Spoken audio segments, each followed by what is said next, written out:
네, 안녕하세요. 루루 채널 루루입니다. 오늘 시황 관련해서 좀 말씀을 드릴 건데, 이번 주는 3일밖에 거래가 안 됐죠. 아무래도 월요일도 쉬고 금요일도 쉬다 보니까 거래 일수가 적다 보니 아무래도 거래 대금도 조금 줄어드는 모습은 좀 있었어요. 하지만 그거 외에도 리스크를 갖다 확인하고자 하는 부분들이 있었기 때문에 투자자들이 그렇게 투자에 개입하는 그런 모습은 좀 줄었다. 이렇게 좀 말씀드릴 수 있을 것 같아요.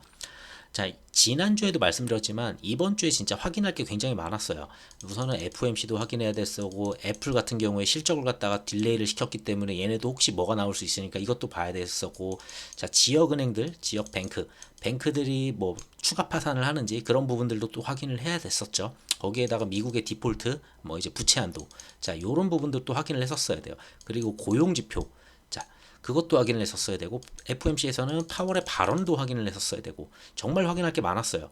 자, 이 부분이 전부 다 이제 해소가 됐어요. 그러니까 불확실성이 해소가 되는 한 주였다. 그래서 시장이 어떤 방향으로 갈지 모르는 상황이었었는데 이제는 좀 나아진 것 같아요. 아무래도 다음 주에 있는 CPI, 솔직히 요거랑 이제 생산자 물가지수 하나 나오거든요.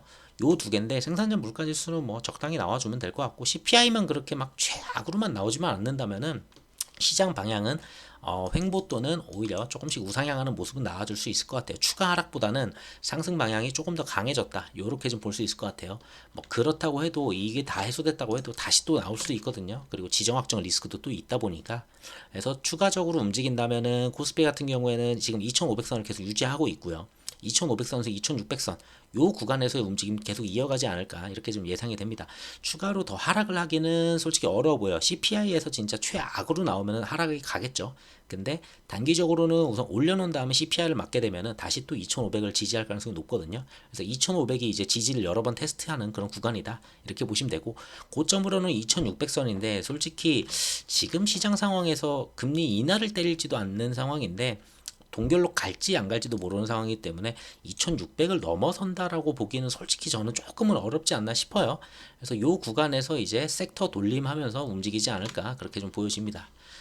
자, 그리고 그 전부터 이제 국장에서는 우려가 됐었던 게 이제 신용장고였죠. 자, 신용장고 같은 경우는 지금 이게 5월 2일자예요. 이 거래일이 조금 딜레이가 돼서 나오다 보니까 아무래도 5월 2일이면은 언제죠? 화요일이죠. 그 날짜로 잡힌 거여서 오히려 더 빠졌을 거라고 보거든요. 자, 최고로 올라갔을 때가 자 20조 4천억 원의 신용 잔고를 가지고 있었어요. 근데 5월 2일자로 19조 1천억 원이에요. 지금 이틀 정도를 더 체크를 한다고 했을 때는 제가 봤을 때는 한 18.5조 정도 나오지 않았을까 싶어요. 18.5조면 좀 많이 내려간 거예요, 진짜로. 만약 여기까지 내려갔다고 하면은. 그래서 이거는 되게 괜찮다. 그리고 예탁금 같은 경우도 보시면은 앞전에 뭐 신용 리스크가 있다고 얘기했을 때 고점 부분, 자 여기만 보더라도 뭐 한 52조, 53조였는데 뭐 마지막에 좀 괜찮게 들어오면서 54조까지도 예탁금도 좀 추가로 더 들어오고 이런 부분들은 괜찮았던 것 같아요. 그래서 요걸로 봤을 때도 2,500선을 지킬 가능성이 좀 높지 않느냐라고 좀 보여지고요. 자, 그리고 외국인하고 기관 추이를 보게 돼도 3거래일밖에 없었으니까 3거래일만 볼게요. 자, 외국인 같은 경우에 이제 코스피 같은 경우에도 900억밖에 날리지 않고 나머지는 전체적으로 적당히 들어왔어요. 뭐 크게 들어오진 않았지만. 자, 그리고 기관 같은 경우도 뭐 하루 나가고 하루 나가고 그리고 하루 정도 더 나가는 뭐 리스크 방어용일 수도 있죠. 하루 정도는. 자, 그 정도 나가는 모습이어서 뭐 대량으로 나가는 모습이 없었어요. 자, 선물 보더라도 선물에서는 외국인이 조금 장난을 쳤는데 뭐 앞전에 그 전주에서 이제 좀 크게 날렸다가 크게 한번 들어오고 그거 그대로 다시 뱉어내고 뭐 마무리로 한 1,000억 정도 뭐 그 정도 좀 이탈하는 모습 뭐 그렇게 막 우려스러운 수준은 아니에요. 결국은 이 선물은 다시 돌아올 거라고 전 보이거든요. 그래서 다음 주에는 좀 선물도 좀 들어오고 현물도 좀 들어오는 모습 좀 나오지 않을까. 환율도 지금 괜찮거든요. 전체적으로 많이 양호해졌어요, 진짜. 리스크들이 전부 다 해소가 되는 그런 한 주였다 보니까 그게 거의 목요일 저녁부터 갑자기 다 해소가 되니까 금요일 날 미증시 되게 괜찮았죠. 우리는 쉬었지만 자, 어쨌든 그런 부분들이 해소가 됐기 때문에 다음 주부터는 2,500선을 지지하는 거는 거의 확실시 되지 않을까 생각은 듭니다. 자, 그리고 기관 같은 경우도 선물에서 뭐 그렇게 막 나가는 모습 없었죠. 그러니까 여기서도 그렇게 나가지 않았는데 개인들 신용은 줄었고 개인들 예탁금은 더 들어왔다. 전체적으로 나쁘지 않은 수치인 것 같아요. 자, 그 정도 말씀드릴 수 있을 것 같고, 뭐 코스닥 같은 경우도 비슷해요, 사실. 코스닥을 보더라도 코스닥 같은 경우는 앞에 그거 났었던 834, 뭐 많이 쳐주면은 뭐 830까지 보여요. 830선을 갖다가 지지하는 모습은 계속 나올 가능성이 높습니다. 자, 지금으로 봤을 때는 뭐 그렇게 CPI니까 뭐 크게 빠지지 않는 이상, CPI에서 문제가 생기지만 않는다면은 여기는 계속 지키는 모습이 나올 거예요. 여기는 830을 지키는 모습이 계속 나올 거고, 위로는 이제 다시 한번 900까지는 테스트를 할 수 있겠죠. 이 구간에서 움직임 이어갈 수 있다. 요 정도 보시면 될 것 같아요. 자, 코스피는 아까 말했듯이 2500을 지키는 그런 모습을 나올 가능성이 높습니다. 자, 그리고 다음 주는 이제 휴일이 없죠. 휴일이 없다 보니까 리스크로 생각했던 그런 부분들에서 이제 좀 돈들이 좀 들어올 가능성이 있어요. 자, 그리고 뉴스를 좀 볼게요. 자, FOMC가 되게 중요하다고 말씀을 드렸어요. 전부터. FOMC 중요한데 우리는 25bp를 할 걸 알고 있었잖아요. 그 전부터. 한 3주 전부터 25bp 확률이 워낙에 높았기 때문에 절대적으로 이게 뭐 문제가 된다거나 25, 뭐 50bp를 하지 않는 이상 문제가 될 건 없었어요. 그래서 이게 발표가 됐을 때도 큰 문제는 없었죠. 결국 우리가 봐야 되는 건 뭐냐? 파월의 발언이다. 이게 제일 중요했는데 파월의 발언에서 지난주에 말씀드릴 때 애매할 것 같다라고 전 얘기를 했어요. 근데 역시나 애매하게 얘기했어요. 이거를 최악으로 매파적으로 나가기도 지금 애매한 상황이고, 그렇다고 비둘기로 가기도 진짜 애매해요, 파월이. 그러다 보니까 이도저도 아닌 조금 더 데이터를 보자, 요런 식으로 약간 답변이 나왔거든요. 내용 한번 볼게요. 자, 파월 같은 경우에는 최종 금리에 도달했을 수가 있다. 자, 이 말은 뭐냐? 지금 금리가 지금 쭉 올려가지고 5.25%까지 올렸는데, 자, 여기가 거의 마지막일 수 있다. 뭐 더 올려봤자 이제 5.5라는 거예요. 자, 이 얘기는 시장에서 이제 거의 끝났구나. 자, 그 다음 동결? 아니야. 더하면 인하까지 갈 수 있어. 자, 요 정도를 기대할 수 있는 멘트예요. 자, 하지만 파월 같은 경우는 자, 금리 인하는 부적절하다라고 여기서 얘기를 해버렸어요. 그러다 보니까 올해 금리 인하가 부적절하다고 하니까 시장에서는 이미 지금은 좀 바뀌었는데 7월부터 금리 인하 가능성을 갖다가 이미 패드워치에서 반영을 하고 있었거든요. 그러다 보니까 하면서 약간 하락하는 모습이 좀 나왔어요. 이때 발언하고서. 자, 그 정도였었는데 하락폭이 그렇게 막 크진 않았어요. 왜? 금리 동결 가능성이 이미 높아졌거든요. 그리고 최종 금리까지 거의 왔다라고 이미 얘기를 했고, 그러니까 네가 더 해봤자 뭐 한 번이겠지. 그리고 더 해봤자 동결을 갖다 하다가 뭐 연말에는 인하하겠지. 요 스탠스는 계속 유지가 되는 것 같아요. 그래서 진짜 애매하게 얘기를 했는데 하락폭도 크지 않았고 상승도 안 했고 시장도 큰 반응이 없었다. 요 정도입니다. 자, 어쨌든 간에 금리 동결을 한다고 했는데 인하는 안 하더라도, 자, 근데 그 부분에 대해서도 아직 결정은 안 됐다. 자, 인플레이션 잡기 전까지 갈 길이 멀다. 뭐 얘네가 말하는 거는 인플레이션 2%를 얘기하고 있죠. 근데 지금 현재 CPI 나오는 거 봤을 때는 5%뭐 이 정도 나오고 있잖아요. 자, 그러다 보니까 아무래도 잡기까지 좀 멀다. 이런 내용들이 있어요. 그리고 뭐 은행 문제는 계속 있었는데 은행에 대해서는 큰 문제 없다. 이렇게 좀 말을 했던 것 같아요. 자, 은행 리스크가 있다 보니까 뭐 강하게 얘기하기도 애매했어요. 그래서 근데 인플레를 봤을 때도 이걸 강하게 얘기해가지고 인플레를 더 고조시켜? 라고도 하기도 애매했어요. 그렇다고 내리면은 인플레이션이 완전 올라갈 텐데 사람들이 신나가지고 돈 풀고, 이도저도 아닌 스탠스로 이번에는 좀 지나간 것 같아요. 그러고서 한 번 정도 또 다른 데이터들, 뭐 CPI, 고용, 그리고 여러 가지 많잖아요. 그거 다 보고 나서 그리고 다시 그 다음 FOMC에서 좀 결정이 나오지 않을까 싶어요. 근데 동결 가능성이 전 높다고 봐요. 다음번에는 확실히. 자, 그래서 이번 주에 있었던 리스크들, 아까 처음에 말씀드렸던 리스크들 이제 하나씩 설명을 해드릴게요. 해소가 어떻게 됐는지. 자, 우선 고용이 호조예요. 사실상 고용이 호조면은 이거 금리 인상 더 할 수 있는 거 아니야? 이거잖아요. 근데 그게 아니에요. 이번에는 그게 아니었다라는 내용이고, 그래서 그냥 좀 이따가 설명을 드릴 거고, 그리고 애플 실적, 얘 같은 경우는 뭐 뒤에 뉴스가 있긴 하지만 애플 실적 같은 경우도 원래 4월 말에 했었어야 돼요. 이게 4월 말에 했었어야 되는데 이게 5월 초에 했잖아요. 그러면서 딜레이를 한 적이 그렇게 많지가 않은데 연기를 했기 때문에 이거 문제 있는 거 아니야? 요거에 대한 리스크도 있었거든요. 근데 그렇지가 않았다는 거, 오히려 긍정적으로 나왔다는 거. 자, 하나씩 이제 설명을 드리면은, 그 전까지 FOMC가 있었고 사흘 동안, 월화수 목 동안, 자, 경기 침체 우려가 컸어요. 고용 지표도 나오지 않았기 때문에 그 전에 고용 지표는 굉장히 낮았어요. 오히려 실업률이 올라가고 있었고, 어느 정도 올라가지고 시간당 임금 같은 경우에 뭐 한 시간에 내가 벌 수 있는 돈이 점점 줄어들어요. 그러니까 고용이 이제 침체로 가고 있구나 라고 보였던 게 지난 3월달 이제 고용 지표였죠. 자, 근데 어제 날짜로 고용 지표가 호조를 하면서 괜찮게 나왔어요. 그 얘기는 뭐냐?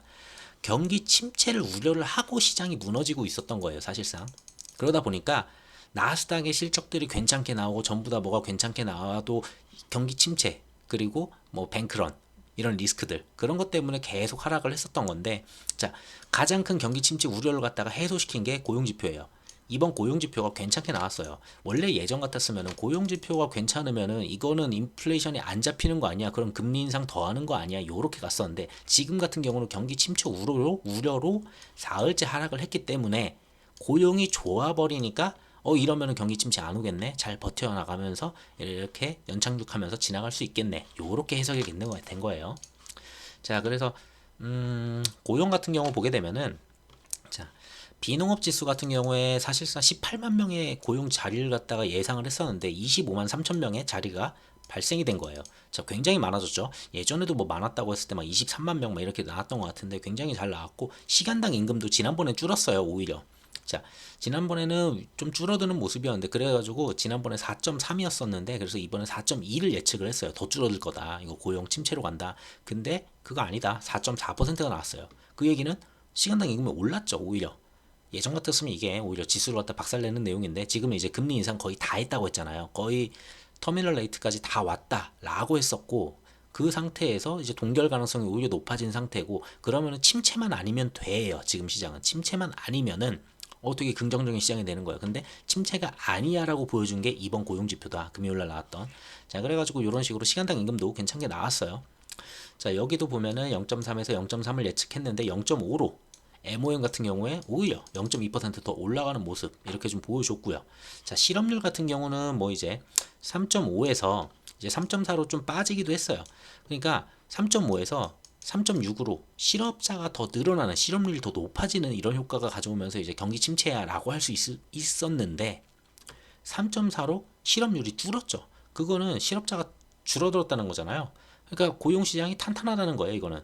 그러면은 기업들도 탄탄하구나. 이렇게 좀 해석이 다시 됐다. 자, 그렇게 말씀드릴 수 있을 것 같아요. 그래서 고용지표 때문에 우선은 침체 위기에서 갑자기 벗어나면서 시장이 확 돌아났다. 이렇게 좀 해석이 되고요.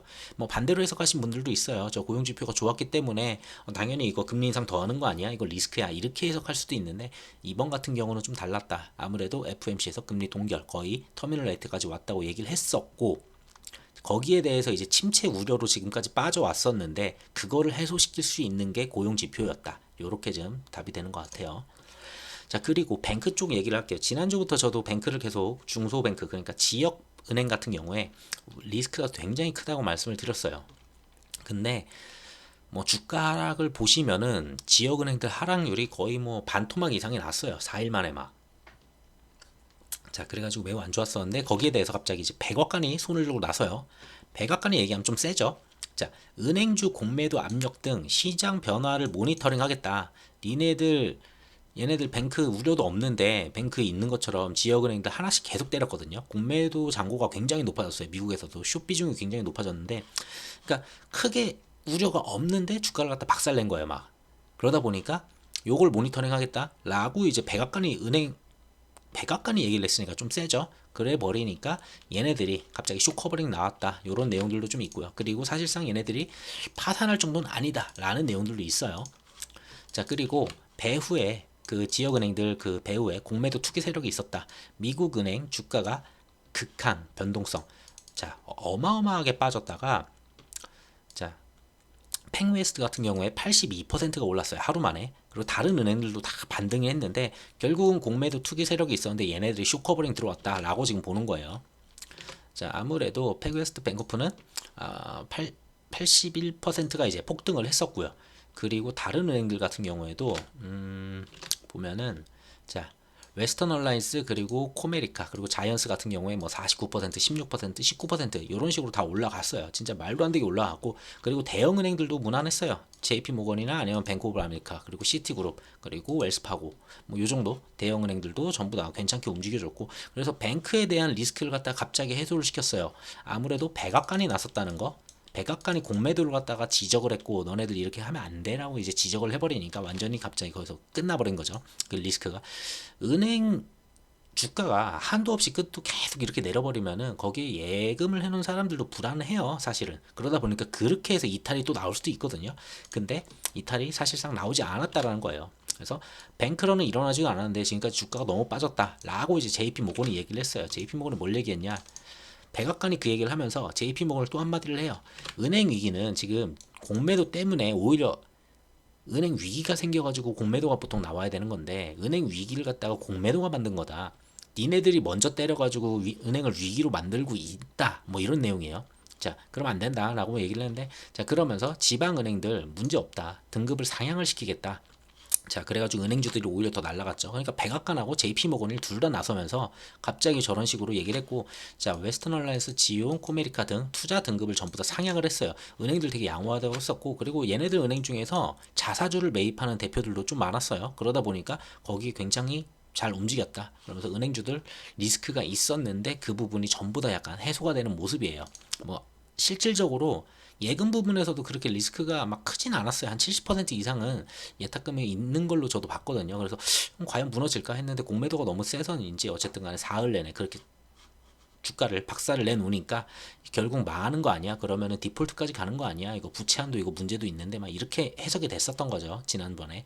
근데 하루 만에 은행도 그렇고 고용도 그렇고 전부 다 갑자기 다 리스크가 해소가 되고 불확실성이 전부 다 해소가 되는 한 주였던 것 같아요. 자, 그리고 애플도 리스크가 있다고 말씀을 드렸죠.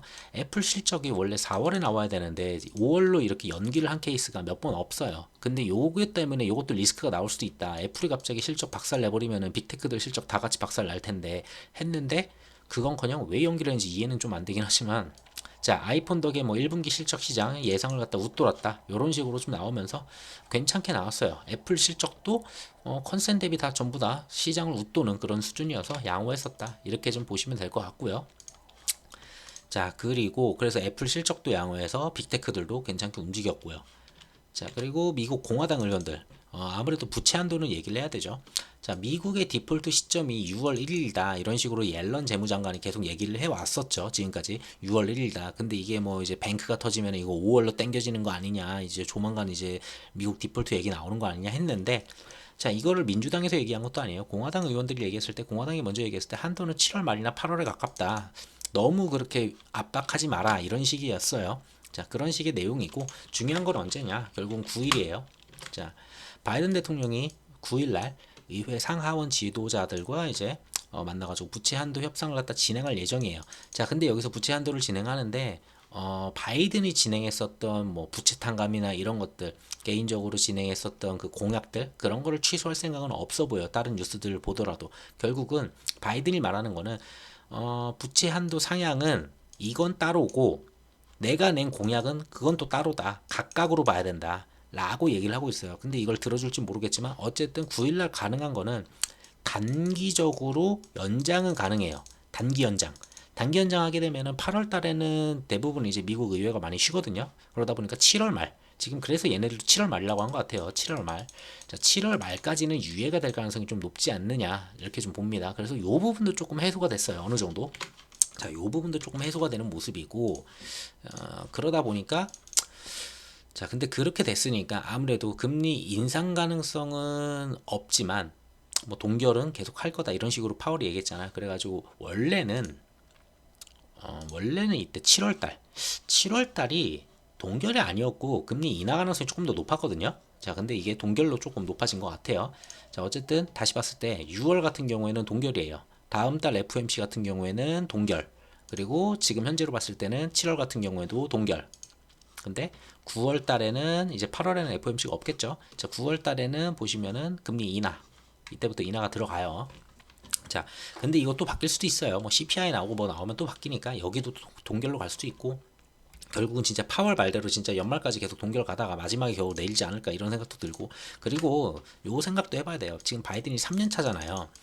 솔직히 지금 금리 인하하기보다 솔직히 4년 차에 금리 인하해가지고 이때 힘 좀 확 줘가지고 시장 올려주고 돈 풀어주고 막 그래 버리면은 당연히 표가 좀 오겠죠. 이 표도 당연히 생각해야 돼요, 정치권은.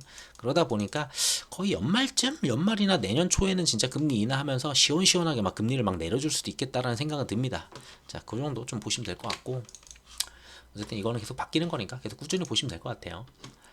자, 그래서 다음 주에 볼 게 뭐냐 그러면은 다음 주에 뭐가 리스크가 있느냐 봤을 때는 월화는 거의 없어요. 그냥 화요일 날, 수요일 날 수요일날 저녁에 이제 발표를 하니까 국장 같은 경우에는 월화까지 진행을 하고 수요일날 이제 타격을 받겠죠.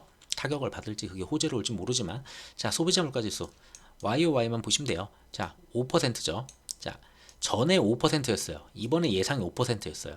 자 똑같아요 사실상. 근데 MOM 같은 경우는 오히려 올라요. 0.1에서 0.4로 올라가요. 이건 근데 어쩔 수가 없어요. 전부터 계속 이 CPI는 말씀을 드렸지만 유가 부분이 굉장히 많이 올라왔다. 4월은 유가가 진짜 최악이었다 라고 말씀을 드렸죠. 근데 유가 때문에 우리가 3월 달에 긍정적으로 나왔던 것도 있어요. 그래서 그걸 갖다가 다시 토해내는 약간 그런 장이지 않을까. 그래서 5%만 나와도 전 되게 괜찮다고 봐요. 근데 여기서 5.1이 나오면은 시장 반응은 이거예요. 지금 어쨌든 간에 미세하게 내려가더라도 어쨌든 하락을 해왔거든요. 지금 매달. 근데 여기서 5에서 5.1이 되면은 어쨌든 조금이라도 올라가잖아요. 이러면 인플레이션 안 잡히는 거 아니야. 요런 소리 또 나올까봐 저는 요건 조금 두려워요. 그래서 그냥 5.0만 나와도 되게 괜찮다. 이거 0.4 올라갔다고 치더라도 이미 예상했잖아요. 이거 0.4 예상하고 있는 거니까 요 정도 나와도 괜찮은 것 같아요. 그냥 예상치만 딱 부합해주면은 시장은 괜찮을 거는 같아요. 뭐 그렇다고 드라마틱하게 올라간다는 건 아니에요. 그냥 시장이 어쨌든 간에 박스권에서 움직이지만 위에 박스권이죠 지금. 이 하단 박스권을 내려와서 이제 움직일래 아니면 여기서 움직일래 요건데 지금 저거까지만 잘 나온다면 여기서 움직일 가능성이 높다는 거고 만약에 저게 안 좋으면은 뭐 저게 안 좋아도 사실상 제가 봤을 때 2,500은 지킬 거는 같아요. 근데 2,500 라운드에서 계속 움직이겠죠. 그러면은 저게 안 좋으면은 자, 그 정도 보고 있어요. 자, 그래서 이게 좀 중요하고 그리고 생산자 물가지수 어디 갔어? 여기 있네요. 목요일날 같은 경우에 이제 생산자 물가지수 이제 좀 나오죠. 자, 요거 하나 나오니까 요것도 좀 체크를 하시면 될 것 같아요. 요 정도 좀 보시면 될 것 같고, 뭐 미시간 소비자 이거 심리도 보긴 보는데, 막 이걸로 시장이 막 드라마틱하게 움직이진 않아요. 그냥 이거는 그냥 재미삼아 봐주는 그 정도로 보시면 될 것 같아요. 그 정도 있는 것 같아요. 다음 주는. 그래서 다음 주 CPI가 가장 중요한 것 같아요. 왜? 지금 고용이 괜찮아졌어요. 고용이 막 올라갔어요.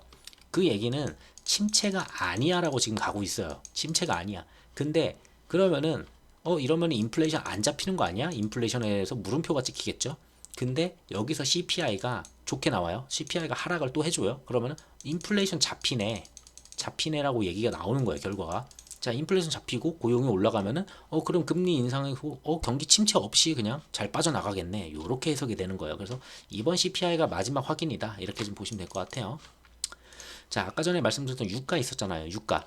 자, 4월이 어디부터 어디냐? 4월이 여기부터 한 요 정도 되거든요. 4월이. 자, 굉장히 높아요. 82불 때 막 83불 때까지 갔다가 낮은 구간이 해봤자 77불이에요. 그러다 보니까 평균치 하면은 거의 80불이에요.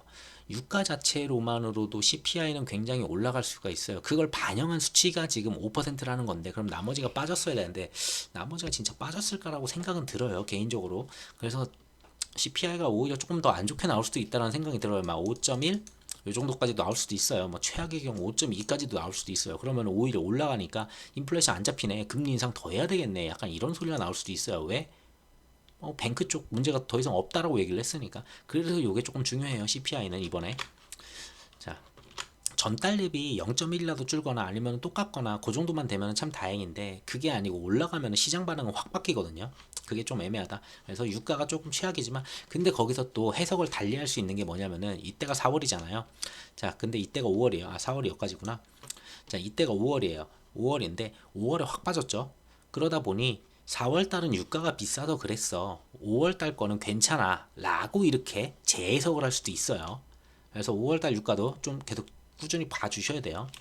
자, 어쨌든 유가가 높았기 때문에 이번 CPI는 조금 리스크는 좀 있다. 이렇게 좀 보시면 될 것 같고. 자, 이제 미국 쪽 얘기는 끝났고 러시아 쪽은 뭐 특별하게 뭐 종전이나 이런 쪽으로 가는 게 안 보여요. 뭐 전쟁을 한 2년째 하려고 하는 건지 진짜. 자, 어쨌든 이게 진짜인지 아닌지 몰라도 크렘린궁에 이제 드론 테러가 온 거는 뉴스로 보셨을 수 있을 거예요. 자, 드론 테러가 왔다. 자, 이걸 두고서 우크라이나가 했다. 그 뒤에는 이제 미국이 있다. 뭐 요런 식으로 얘기를 하고 있어요. 근데 이거 러시아 이거 자작극 아니냐? 뭐 요런 식으로 얘기를 하고 있어요. 그랬더니 자, 크렘린궁에서는 이제 공격 배후에는 분명히 미국이 있다.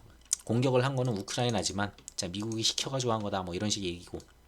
백악관은 거짓말하지 마라. 우리는 관계가 없다. 뭐 이러고 있어요. 자, 여기서 뭐 전쟁 끝날 분위기는 절대 아니죠. 지금 사이즈를 보더라도 계속 하겠다는 거예요. 이거는. 그래서 뭐 기대할 건 별로 없다. 오히려 뭐 곡물 이런 것도 계속 건드릴 수가 있고 에너지 쪽도 건드릴 수가 있다 보니까 좀 좋진 않아요. 근데 이미 에너지는 한번 건드려 놓은 거여서 더 건드릴 수 있을까 싶긴 해요. 그래서 요 정도 지정학적 리스크는 요 정도가 있고, 자 대만 쪽 지정학적 리스크를 보게 되면은 예전부터 리스크가 컸죠.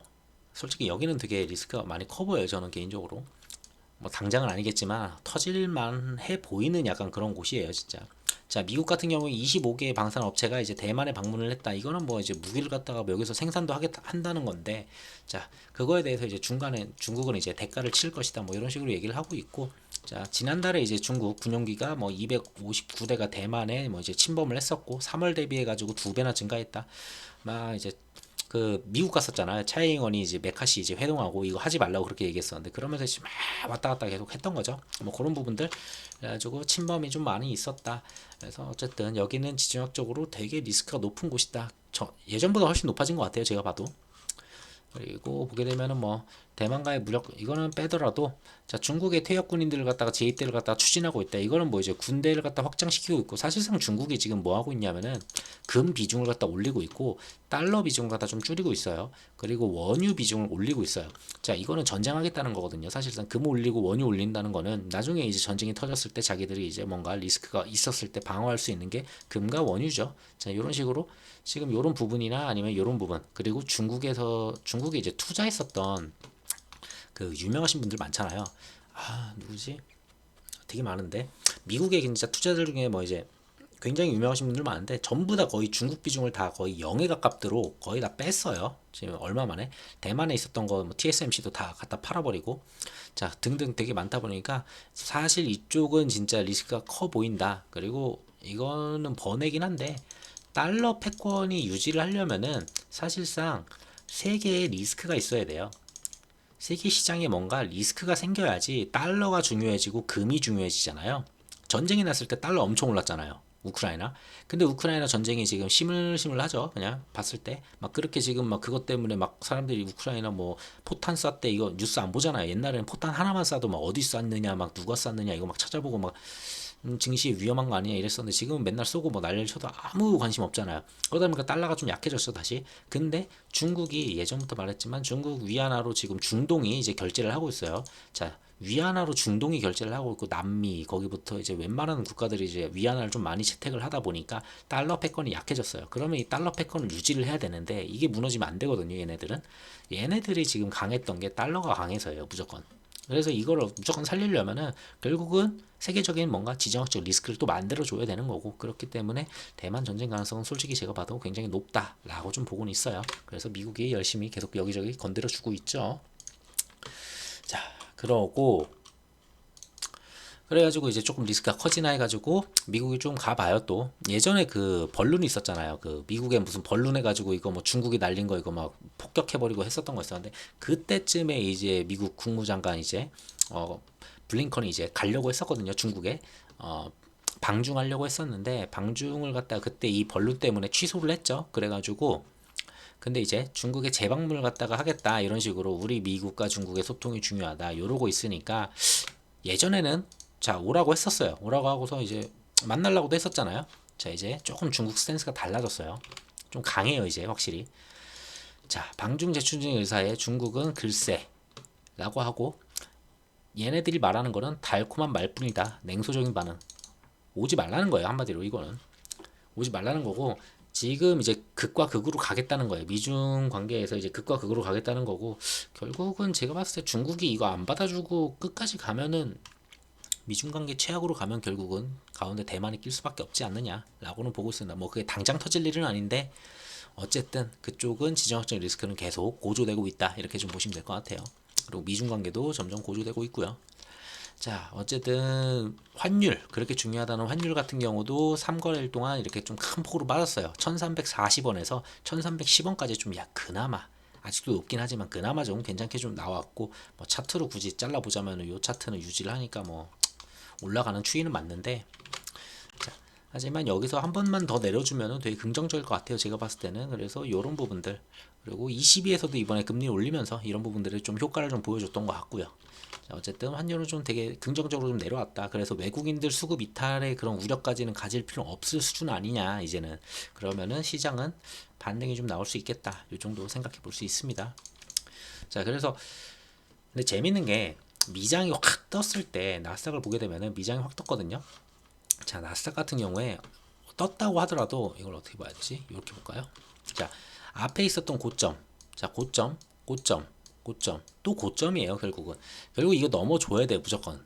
미장이 이걸 넘어서 주면은 국장도 좀 시원하게 한 번 정도 강하게 반등이 나올 수 있어요. 근데 뭐 어쨌든 간에 금요일 날 미장이 좀 강하게 갭 떠서 출발을 했죠. 0.89% 출발을 하고 고가가 2.5%까지 갔으니까 마감이야 2.2%지만 이것도 굉장히 높은 수치죠.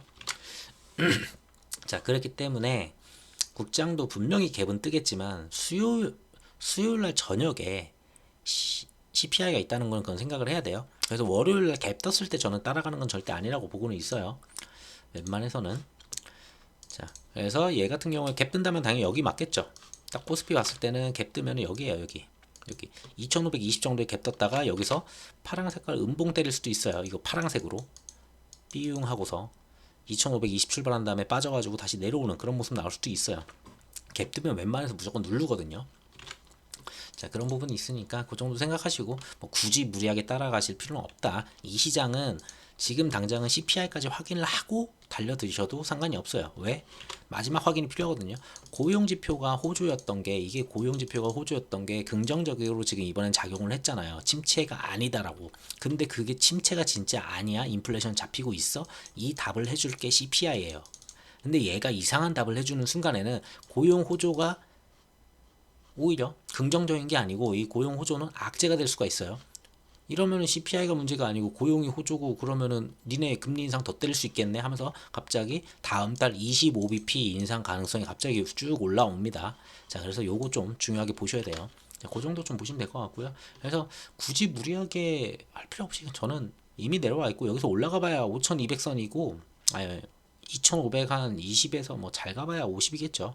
이 안에서 조금 움직이는 거고 그리고 한번 눌릴 거고 또 그 다음에 CPI 보고서 그 구간에서 적당히 들어가도 충분한 자리지 않느냐. 왜? 지금 현재 이 자리는 예전부터 말씀드렸지만 2500에서 2600짜리는 위로 올라가면 올라가서 한 번씩 정리를 해주고 내려오면 내려올수록 다시 또 비중을 태워주고 자, 올라갈 때는 비중 정리, 내려올 때 비중 확대, 이거 계속 반복하시면 돼요. 그냥 이 시장은.